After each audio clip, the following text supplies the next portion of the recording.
नमस्कार, आप लाइव बिहार देख रहे हैं। मैं हूं राजमोहन तिवारी। देखिए, बिहार विधानसभा चुनाव 2025 को लेकर लगातार हम प्रत्येक जिले के अलग अलग सीटों के समीकरण को समझने की कोशिश कर रहे हैं, वहां के दांव पेच को समझने की कोशिश कर रहे हैं। पॉलिटिकल पार्टियां किस रणनीति के साथ इस बार अलग अलग विधानसभा क्षेत्रों में उतर रही हैं, उनको समझने की कोशिश कर रहे हैं। और दावेदार यानी कि पहलवान कौन कौन है जो अखाड़े में उतरकर अपना दम दिखाने की कोशिश में लगे हैं, उनके बारे में भी विस्तार से बातचीत कर रहे हैं। तो इस कड़ी में जिस सीट की हम आज चर्चा करने जा रहे हैं वो सारण जिले की सीट है, लेकिन लोकसभा क्षेत्र उसका महाराजगंज है।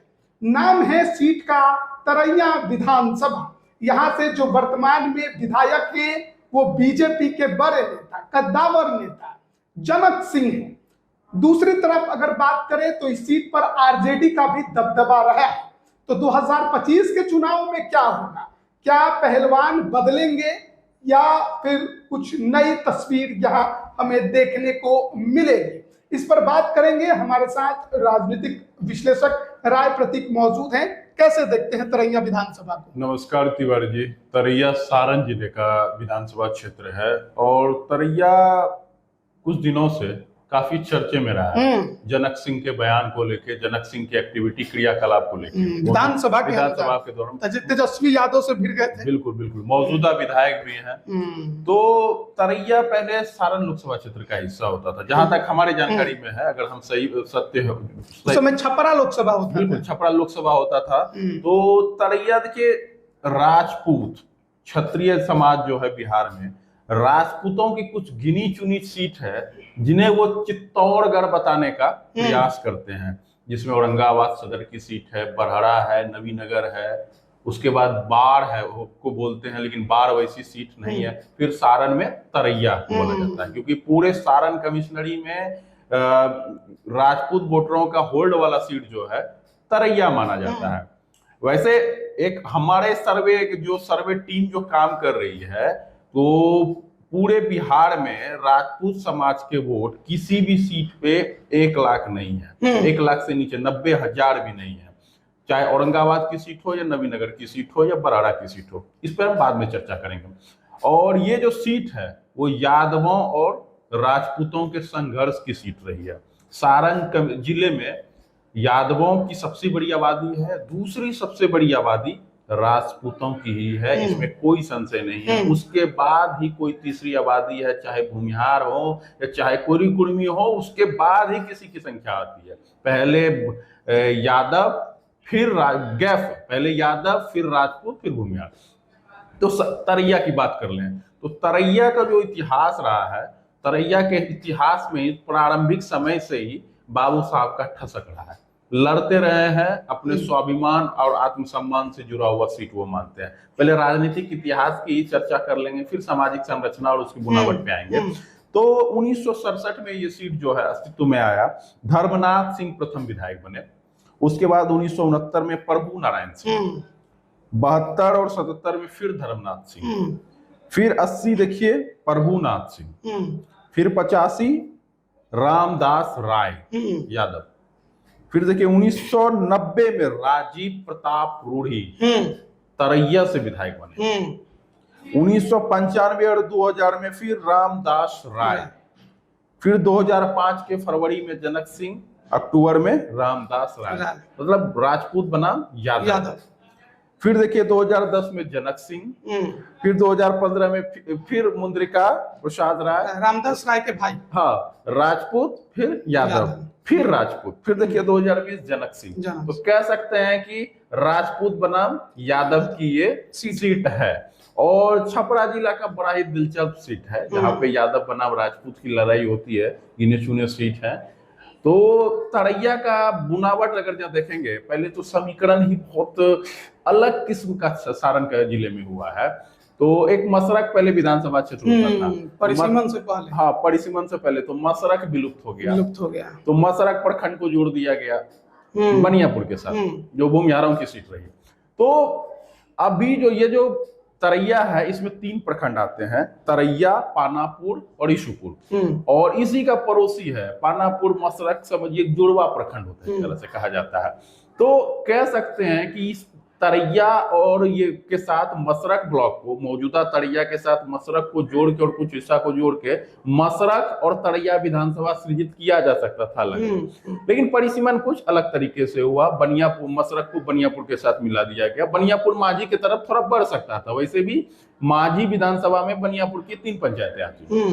तो परिसीमन की बात थी। फिर जब सेंसस होगा 26 में सुन रहे हैं परिसीमन होगा, तो उस समय देखा जाएगा कि फिर क्या होता है। तो इसका जो सामाजिक संरचना है, 3 ब्लॉक है, पानापुर है, ईशुपुर है और तरैया है। और यहाँ पे जो टोटल वोटर हैं तरैया विधानसभा के, वो 3,12,000 हैं। लेकिन अब कुछ बढ़े भी हैं, शायद 3,20,000 के आसपास हो गए हैं। जो हमारे पास आंकड़ा है वो 3,12,000 पे ही हमारा जो डेटा है, उसमें जो है SC ST जो है 37,500 है, शेड्यूल कास्ट और शेड्यूल ट्राइब।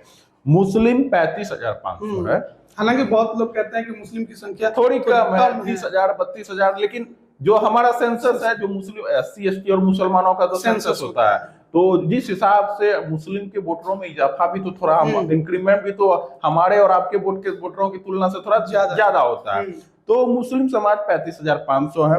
यादवों की संख्या 55,000 है, इंक्लूडिंग गड़ेरिया को जोड़कर कुछ लोग 60,000 भी बोलते हैं, लेकिन 55,000 आंकड़े हैं। राजपूत समाज की संख्या 50,000 है, लेकिन कुछ लोग इसको बढ़ा के 55,000 तक बताते हैं। फिर देख लीजिए भूमिहारों की संख्या 8,000 है, 6,000 से 8,000 के। भूमिहारों की सारण कमिश्नरी में सबसे कम वोटर वाला जो है, पूरे सारण जिले में बोल रहे हैं, यहाँ तक कि आप सारण कमिश्नरी में भी आ जाइए, तो पूरे सारण जिले में सबसे कम भूमिहार वोटर वाला जो विधानसभा क्षेत्र है वो तरैया ही है। इससे ज्यादा वोट छपरा में है, गरखा में है, लेकिन तरैया जो है सबसे कम वोटर वाला मतलब भूमिहारों का ये सीट है। ब्राह्मण वोट भी 12 से 14,000 है, ब्राह्मणों की संख्या है, भूमिहारों से अधिक है यहाँ पे। वैसे जो है 30,000 के आसपास है, 28,000 से 30,000 के आसपास है। कोयरी कुर्मी भी 25,000 से 28,000 के आसपास है। और अदर्स वोटर 65 से 70,000 के, मतलब पचपनिया वोटर, मल्ला, ये भी बड़ी संख्या में वोटर है। इनको आप नजरअंदाज नहीं कर सकते हैं। छपरा जिले में नोनिया, क्योंकि इसीलिए तो देखिए, ये जो अदर्स वोटर है, ये जो 70 से 1000 से प्लस जा रहा है, जो लालू यादव ने प्रयोग किया था पिछले बार 20 में नोनिया समाज के सिपाही लाल महतो, अमनोर घर है, नोनिया समाज से ताल्लुक रखते हैं। तो एक स्ट्रेटजी के तहत काम किया गया था। यहाँ पे 55 वोटरों की संख्या बहुत ज्यादा है। कई आंकड़ा तो हम देख रहे थे मीडिया में, जो बढ़ते, हो सकता है कि वो सही भी हो, 80,000 तक का आंकड़ा बताते हैं। कुल वोटर के हिसाब से वो, उनका कुल वोटर 3.25 लाख तक वो बताते हैं। तो आप मान सकते हैं कि 55 वोटर का यहाँ पे एक अच्छा होल्ड है। तो इतिहास आप देख रहे हैं, सामाजिक समीकरण देख रहे हैं, यादव राजपूत दोनों की सीट है, लेकिन उतनी भी आबादी नहीं है किसी जाति की 80,000 90,000 1 लाख जिसे आप चित्तौड़गढ़ कर सकें या यादव लैंड कर सकें, उस हिसाब की सीट नहीं है। मिश्रित आबादी भी नहीं कर सकते हैं। मिश्रित आबादी तो 40,000 के आसपास या उससे नीचे की होती है। अगर 50-55,000 की संख्या है तो कह सकते हैं कि लड़ने वाले ठीक ठाक ठसक वाली सीट ये है। तो अब दावेदारों की बात कर ले, बीजेपी से भी पहले बात कर लेते हैं। बीजेपी की ट्रेडिशनल सीट रही है, जीती हुई सीट है, छोड़ने का सवाल नहीं होता है। जनक सिंह है, लेकिन जनक सिंह के बारे में चर्चा है वो एक चुनाव जीतते हैं, एक चुनाव हार जाते हैं। अच्छा, ये भी एक मिथक है ना क्षेत्र में। पूरे सारण जिले में ये मिथक है, एक चुनाव जीतते हैं, एक चुनाव हार जाते हैं। मतलब एक इस बार जीते, अगले बार हार जाते हैं। हाँ, तो ये एक मिथक जो है भाजपा के लिए, ये मतलब बड़ा दिलचस्प है, क्योंकि 2005 का फरवरी वाला जीते थे, अक्टूबर वाला हार गए। बिल्कुल, और फिर उसके बाद 2010 जीत गए, बिल्कुल, और फिर 2015 हार गए, और फिर 20 जीत गए। अब 25 क्या होगा?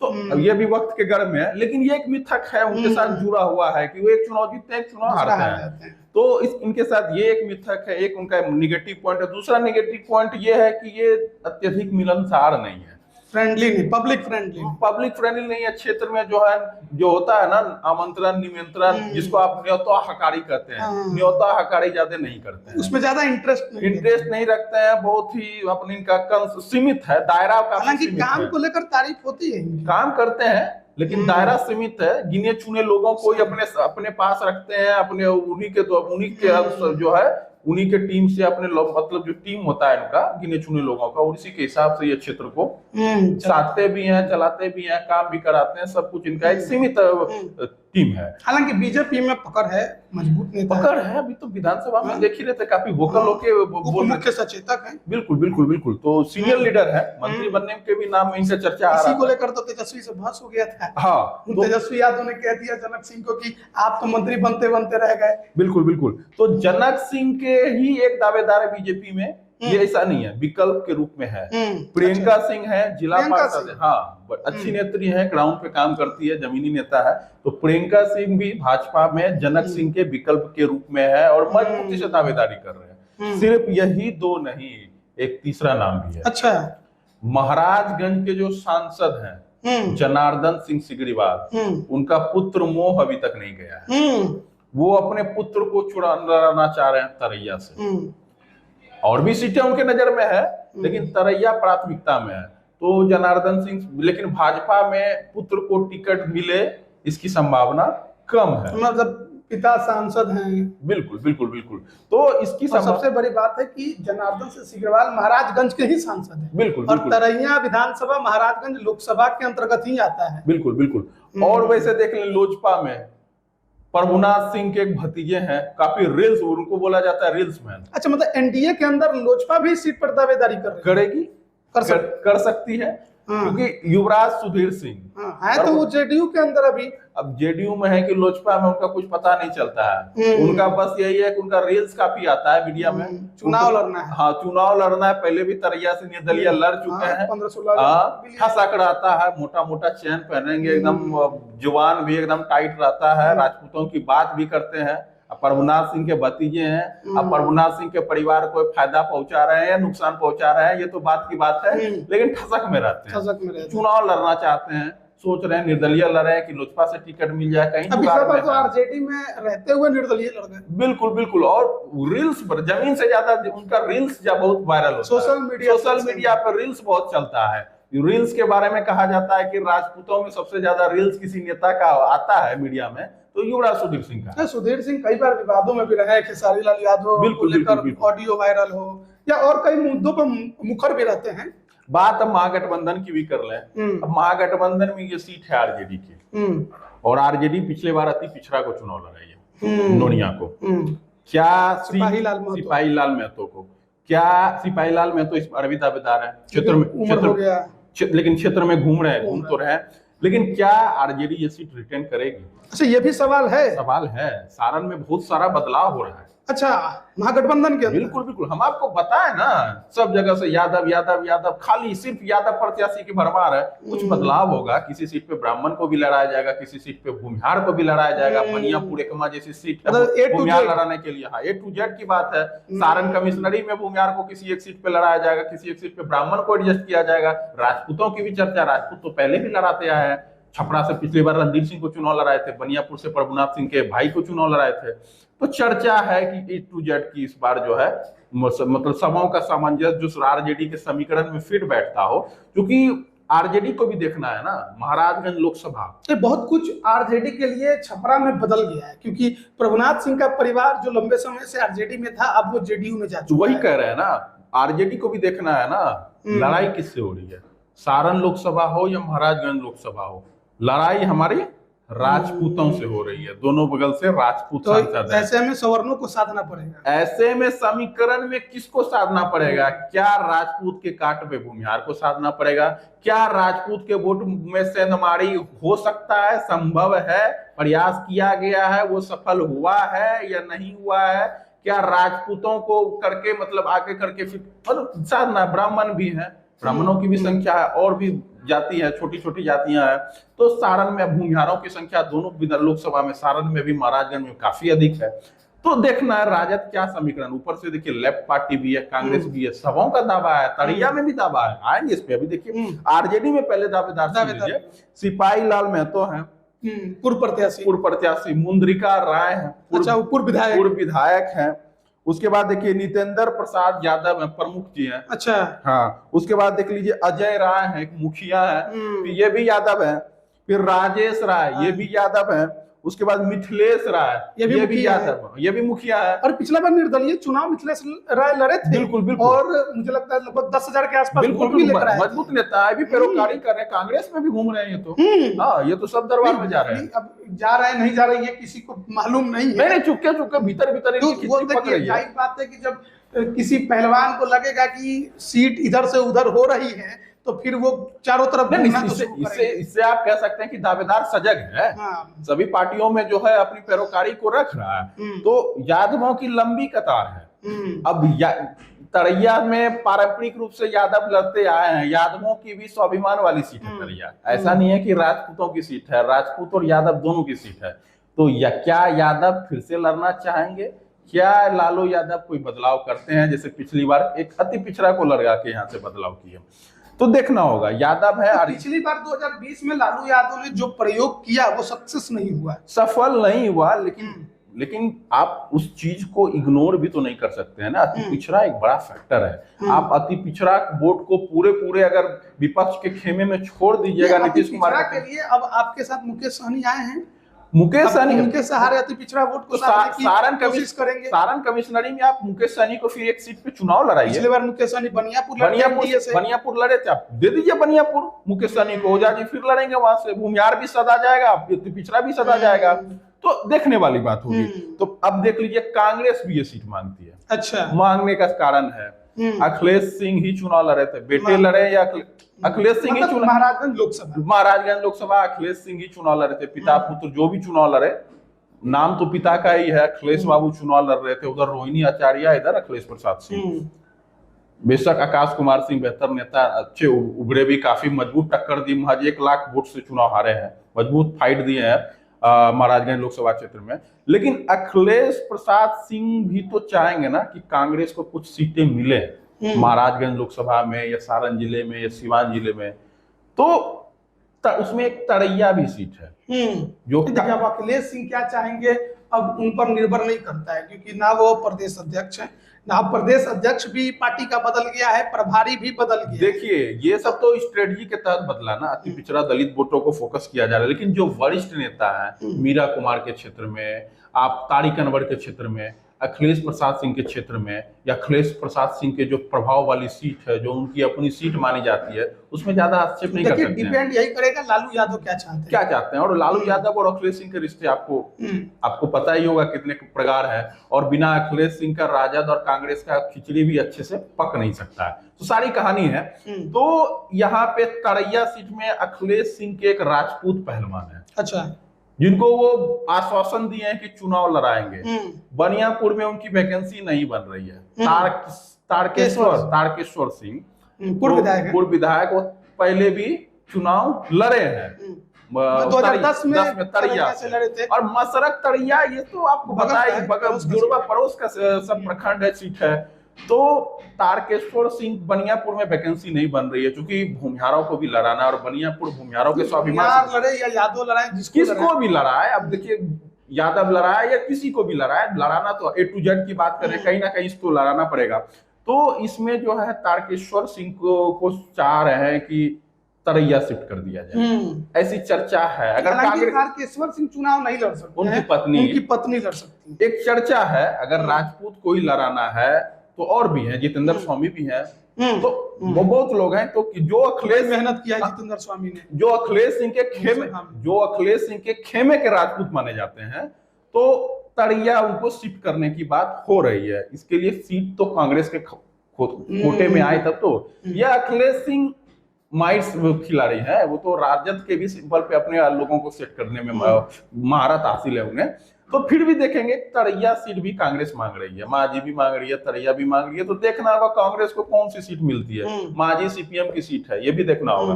तो तरैया में दावेदारी कांग्रेस के भी है। देखिए अब संगम बाबा को क्यों आप इग्नोर कर रहे हैं? शैलेंद्र प्रताप सिंह निर्दलीय लड़े हैं, इनको 13-14 हजार वोट आया था, तो ये भी चुनाव लड़ना चाह रहे हैं। इनकी पार्टी फिक्स नहीं होती है, कभी इस पार्टी में कभी उस पार्टी में, बिल्कुल कभी इनको अखिलेश सिंह के तरफ झुकाव होते हुए देखा गया है, कभी इधर चले आते हैं बीजेपी के तरफ। तो ये भी एक फैक्टर है, इनके पास भी वोट है, चुनाव लड़ रहे हैं तो वोट इनको आया है। अब जनसुराज की बात कर लें, यहाँ से जनसुराज बाबू साहब उम्मीदवार दे रहा है। अच्छा। एक डॉक्टर बीके सिंह है, उनके लड़के हैं प्रतीक कुमार सिंह, वही चुनाव लड़ेंगे। एक और नाम की चर्चा थी शायद, इंजीनियर शिवम। हाँ, वो भी है, दावेदार है, लेकिन हमें लगता है कि प्रतीक कुमार सिंह जो है ज्यादा जो है जनसुराज में भी सक्रिय रूप से विधानसभा में देखे जा रहे हैं। तो राजपूतों की लंबी फौज है, चाहे राजद से हो, कांग्रेस से हो या जनसुराज से हो, दावेदारी है। राजपूत इस सीट को अपना सीट मानते हैं, चित्तौड़गढ़ मानते हैं, लेकिन अब चित्तौड़गढ़ वो किस आंकड़े में मानते हैं, हो सकता है उनके लिए 50,000 वोटों में ही चित्तौड़गढ़ हो जाता है। जीत और हार की है, बिल्कुल बिल्कुल लड़ते आ रहे हैं। राजीव प्रताप रूडी जैसे लोग, प्रभुनाथ सिंह जैसे लोग जब इस क्षेत्र का प्रतिनिधित्व किए तो प्रभुनाथ सिंह जो जीते वो दूसरे किए हैं, तो वो सीट मानते हैं ना। अभी देखिए जनक सिंह जीत रहे, जनक सिंह भी तो सीनियर लीडर हैं। तो राजपूतों का मानना है कि तड़ैया हमारी सीट है और हम लड़ेंगे, और यादव मानते हैं कि तड़ैया हमारी सीट है, हम भी लड़ेंगे। तो लालू यादव क्या बदलाव करते हैं? पिछली बार तो यादव को दरकिनार वो कर दिए थे, क्या इस बार दरकिनार कर पाते हैं? कुछ नया प्रयोग होता है क्या? अति पिछड़ा या क्या किसी राजपूत को? देखने वाली बात। देखिए, सबसे बड़ा समस्या ऐसा लगता है महागठबंधन के अंदर यही है कि महागठबंधन के नेता अपने कैंडिडेट ही समय पर फिक्स नहीं कर पाते, खासकर तरैया के अंदर। लेट समय में जब आप कैंडिडेट को कहिएगा कि उतर कर जाओ और चुनाव लड़ो, तैयारी नहीं हो पाइएगा, जीतिएगा। और एक चीज देखने वाली है तिवारी जी कि महाराजगंज लोकसभा क्षेत्र का जो परिणाम रहा, उसमें तरैया विधानसभा क्षेत्र से महज 5,000 से भी कम वोटों का लीड बीजेपी को मिला है। सबसे कम मार्जिन से हार जो कांग्रेस की हुई है वो तरैया में हुई है। इसलिए कांग्रेस का भी यहाँ पे जो है अपना अखिलेश सिंह जो है तरैया की सीट, और ये भी है कि महाराजगंज सीट भी लास्ट में जाकर अनाउंस हुआ बिल्कुल कि कौन चुनाव लड़ेगा, मौका ही नहीं मिला प्रचार प्रसार करने का। अगर अखिलेश सिंह या किसी भी भूमिहार प्रत्याशी को, अखिलेश सिंह को अगर 1 महीने का और पहले समय मिल जाता और तैयारी कड़ी होती, जीत भी सकते थे चुनाव। भूमिहार बोर्ड जो वो नहीं कर पाए ट्रांसफर, 25-30%, 35% तक मानते कि ट्रांसफर हुआ, हम तो 30% मानते हैं। तो वो वोट अगर 70% तक ट्रांसफर हो जाता, 80% तक ट्रांसफर हो जाता, तो जिस 1 लाख वोट से ये चुनाव हारे हैं, उसी 1 लाख वोट से इनकी चुनाव जीत हो जाती। तो देखने वाली बात होगी तरैया। लेकिन आकाश कुमार सिंह जो प्रत्याशी थे, अखिलेश सिंह को धोखा नहीं दिया है। तरैया इनका लाज रखा है। जिस तरैया में उम्मीदें कम थी, जहाँ पे भूमिहार वोट महज 6 से 8 हजार है, हाँ 6 से 8 हजार है, वहां महज 5,000 के अंतर से वो चुनाव हारे हैं। और जो भूमिहारों का गढ़ है, महाराजगंज, गोरिया कोठी, बनियापुर, एकमा, वहां बड़ी हार हुई। देखने वाली बात। तो यही बात है, तरैया अभी आप कह सकते हैं कि महागठबंधन के अंदर फंसा हुआ है कि यह सीट किसके खाते में जाएगी। राजद ज्यादा दिलचस्पी इस बार तरैया में दिखाते नजर नहीं आ रहा है, क्योंकि कैंडिडेट जो मैदान में घूम रहे हैं वो भी असमंजस में फंसे हुए हैं कि आखिरकार पहलवान कांग्रेस से आएगा कि आरजेडी से आएगा। और अभी के जो वर्तमान हालात हैं उसमें आप ये भी देख रहे हैं कि कांग्रेस और आरजेडी में ज्यादा बन नहीं रही है। हालांकि बैठकें हो रही हैं, मीटिंग हो रहे हैं, प्रभारियों के, अध्यक्षों के लगातार मुलाकात हो रही है, लेकिन इसके बावजूद भी हालात जो है ज्यादा सुधरे नहीं है। ऐसे में देखना होगा कि तरैया के अंदर फिर से महागठबंधन अपना पहलवान जिता सके, उसके लिए वो किस रणनीति के साथ मैदान में उतरता है। क्या सिपाहीलाल महतो जो पुराने प्रत्याशी थे वही रिपीट होंगे, या फिर जो मुखिया मिथिलेश राय निर्दलीय लड़ गए थे, आरजेडी के नेता है, वो चुनाव लड़ेंगे, या फिर कांग्रेस किसी और नए पहलवान को मैदान में उतारेगी। और जो जिन लोगों की चर्चा हो रही है वो दावेदार बनकर उतरते हैं। वहीं दूसरी तरफ एनडीए खेमे की बात करें तो जनक सिंह जीते हुए विधायक हैं, इस सीट पर लंबे समय से लड़ते आ रहा है, तो उनकी दावेदारी मजबूत है। लेकिन अगर कुछ इफ और बट हुआ तो बीजेपी के अंदर जनार्दन सिंह सिग्रीवाल जो सांसद हैं उनसे ज्यादा अच्छे करीबी संबंध भी हैं, जिला पार्षद भी हैं, नाम है प्रियंका सिंह, पति का नाम धीरज सिंह, वो भी मजबूती के साथ तरैया चुनाव लड़ने की तैयारी में है।